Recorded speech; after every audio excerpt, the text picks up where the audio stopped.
ایک دفعہ کا ذکر ہے کہ سرسبز پہاڑیوں اور عالیشان محلات کی سرزمین میں ایک مہربان آدمی رہتا تھا جس کی 2 بیٹیاں تھیں، سمرا اور سارا۔ اس کی پہلی بیوی کا انتقال ہو چکا تھا اور بہنیں ایک دوسرے کا سہارا بنی ہوئی تھیں۔ دونوں غیر معمولی حسن کی مالک تھی۔ بڑی بہن سمرا کے سنہرے بال سورج کی روشنی میں چمکتے تھے اور اس کی آنکھیں جنگلوں کی طرح سرسبز تھیں، جبکہ چھوٹی بہن سارا کے گہرے سیاہ بال موتیوں سے سجے رہتے اور اس کی نیلی آنکھیں سمندر کی گہرائیوں جیسی تھی، مگر ان کا حسن ان کی وحد خوبی نہ تھا۔ سمرا ایک ماہر قالین بننے والی تھی جو پورے سلطنت کو ڈھانپنے والا قالین بن سکتی تھی، جبکہ سارا اتنی ماہر بروچن تھی کہ ایک انڈے کے ہول میں پورے ملک کے لیے کھانا تیار کر سکتی تھی۔ اگرچہ ان کا باپ ایک محبت کرنے والا شخص تھا، لیکن اس نے دوسری شادی کر لی اور اس کی نئی بیوی بہنوں سے سخت نفرت کرتی تھی۔ اس عورت نے زہر بھرے الفاظ سے شوہر کے کان بھر دیے اور اسے یقین دلا دیا کہ یہ لڑکیاں اس کے لیے بوجھ ہیں۔ آخرکار اس عورت کے بہکاوے میں آ کر باپ نے ایک ہولناک فیصلہ کر لیا، وہ اپنی بیٹیوں کو ویرانے میں چھوڑ کر آ جائے گا۔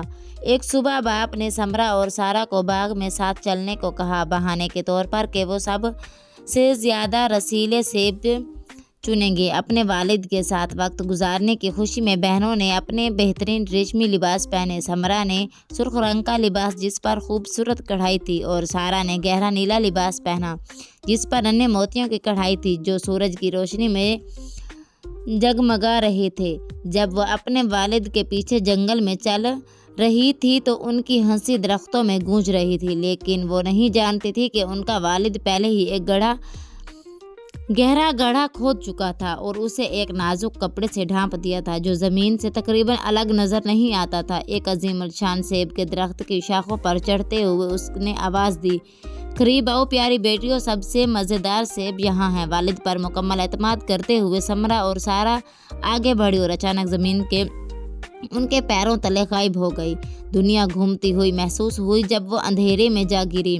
آخری منظر جو ان کی آنکھوں نے دیکھا وہ ان کے والد کا چہرہ تھا جو گڑھے میں جھانک رہا تھا، لیکن پھر اس نے رخ موڑ لیا اور انہیں وہیں چھوڑ کر چلا گیا۔ گڑھا بہت گہرا تھا، اس کی نم دیواریں ان کے گرد سمٹ رہی تھی۔ سارا نے اپنی بہن کا بازو مضبوطی سے تھام رکھا تھا، اس کا نیلا لباس مٹی سے لت پت ہو چکا تھا، جبکہ سمرا کا سرخ لباس مدھم روشنی میں ہلکی سی چمک دے رہا تھا۔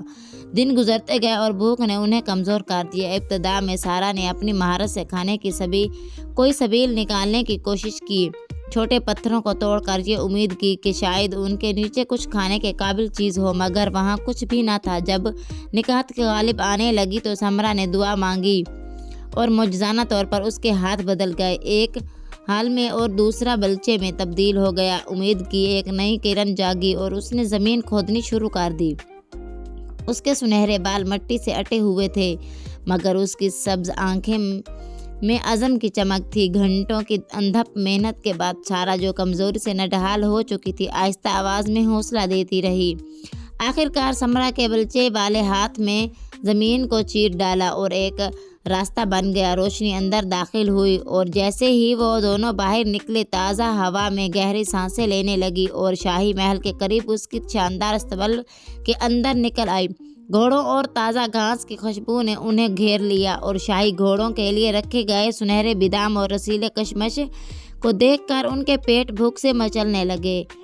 مجبور ہو کر سارا نے مٹھی بھر بادام اور کشمش اکٹھی کی اور اپنی بہن کے ساتھ بانٹ لی۔ کئی راتوں تک انہوں نے صرف اتنا ہی چرایا کہ زندہ رہ سکیں۔ ان کے کبھی شاندار نظر آنے والے ریشمی لباس اب تار ہو چکے تھے، مگر پھر بھی استبل کی مدھم روشنی میں چمک رہے تھے۔ لیکن جلد ہی شاہی استبل کے نگہبان نے محسوس کیا کہ گھوڑے کمزور ہو رہے ہیں اور اس نے سچائی جاننے کا فیصلہ کیا۔ ایک رات وہ گھاس کے ڈھیر کے پیچھے چھپ گیا اور سارا کو استبل میں گھستے دیکھا۔ اس کے چمکدار سیاہ بال چاندنی میں جھلم لانے لگے۔ جب اس نے خوراک کی طرف ہاتھ بڑھایا، نگہبان نے فوراً اس کی کلائی تھام لی اور زور سے جلا کر پہرے داروں کو بلایا۔ دونوں بہنوں کو گھسیٹ کر بادشاہ کے سامنے لایا گیا جو ایک نوجوان اور عالی شان حکمران تھا۔ گہرے سرخ اور سنہری لباس پہ ملبوس اس کی تیز نظریں نرم پڑ گئی جب اس نے سمرا کو دیکھا جو اپنی چمکدار مگر اب بوسیدہ پوشاک میں وقار کے ساتھ کھڑی تھی اور سارا کو جس کا گہرا نیلا لباس اب بھی اپنی سابقہ شان کی جھلک رکھتا تھا۔ تم کون ہو اور میرے گھوڑوں کا چارہ کیوں چوری کر رہی تھی؟ بادشاہ نے سخت لہجے میں سوال کیا، لیکن رحم کی بھیک مانگنے کے بجائے سمرا نے گردن اونچی کی اور اعتماد سے جواب دیا، عالی جہاں ہم نے لالچ میں نہیں بلکہ بقا کے لیے چوری کی۔ اگر آپ ہمیں موقع دیں تو ہم اپنی قدر ثابت کر سکتے ہیں۔ بادشاہ کو تجسس ہوا اور اس نے پوچھا کہ وہ کیا کر سکتی ہیں۔ سارا نے وعدہ کیا کہ وہ ایک ایسا قالین بنے گی جو پوری سلطنت کو ڈھانپ لے گا، جبکہ سارا نے کہا کہ وہ ایک انڈے کے چھلکے کے اندر پورے دربار کے لیے ضیافت تیار کر سکتی ہے۔ بادشاہ کو شک تو تھا مگر وہ حیران بھی ہوا، لہٰذا اس نے انہیں آزمانے کا فیصلہ کیا۔ سارا کو سلطنت کا سب سے شاندار کڑا دیا گیا۔ اپنی مہران انگلیوں سے اس نے ایک دل فریب قالین بنا۔ سونے اور چاندی کے دھاگے آپس میں اس طرح ملے ہوئے تھے کہ پہاڑوں کی وسعت، دریاؤں کا بہاؤ اور ٹمٹماتے ستاروں کا عکس نمایاں ہو رہا تھا۔ یہ جادوئی کپڑا محل کے فرش سے بھی آگے تک پھیلتا دکھائی دے رہا تھا۔ اسی دوران سارا نے اپنی ڈش تیار کی۔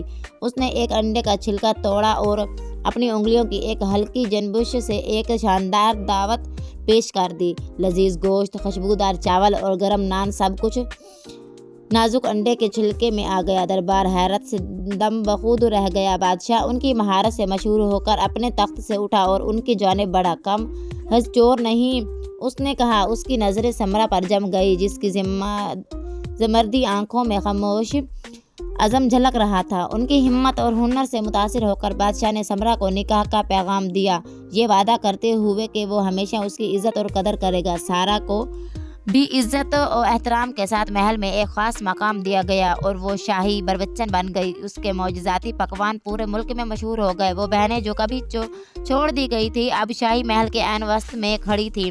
ان کے کبھی پھٹے ہوئے لباس اب چھہانا ریشم میں بدل چکے تھے اور ان کے غم کی جگہ خوشی نے لے لی تھی۔ جب ان کے والد کو ان کے عروج کی خبر ملی تو وہ معافی کی بھیک مانگنے لگا، مگر سمرا جو دل کی نرم تھی جان چکی تھی کہ ہر زخم بھرنے کے قابل نہیں ہوتا۔ اپنی بہن کے ساتھ اور ایک بوڑھی پوری سلطنت کو سامنے دیکھ کر سمرا نے دانائی سے حکومت کی۔ اس کے سنہرے بال جواہرات سے سجے ہوئے تھے اور اس کی زمورتی سبز آنکھیں ہمیشہ ضرورت مندوں کی خبر گہری کرتی تھی، اور سارا اپنے موتیوں سے سجے گہرے نیلے شاہی لباس میں ہلکی راہداریوں کو اپنی معجزاتی کھانوں کی خوشبو سے مہکاتی رہی، یہ یقین بناتے ہوئے کہ ان کی سلطنت میں کوئی بھی بھوک کا شکار نہ ہو جیسا کہ وہ خود ایک زمانے میں تھی۔ یوں وہ دو بہنیں جو کبھی تنہا چھوڑ دی گئی تھی، صبر، ہمت اور وقار کی مثال بن گئی، اور ان کے نام ہمیشہ تاریخ کی سنہری دھاگوں میں بند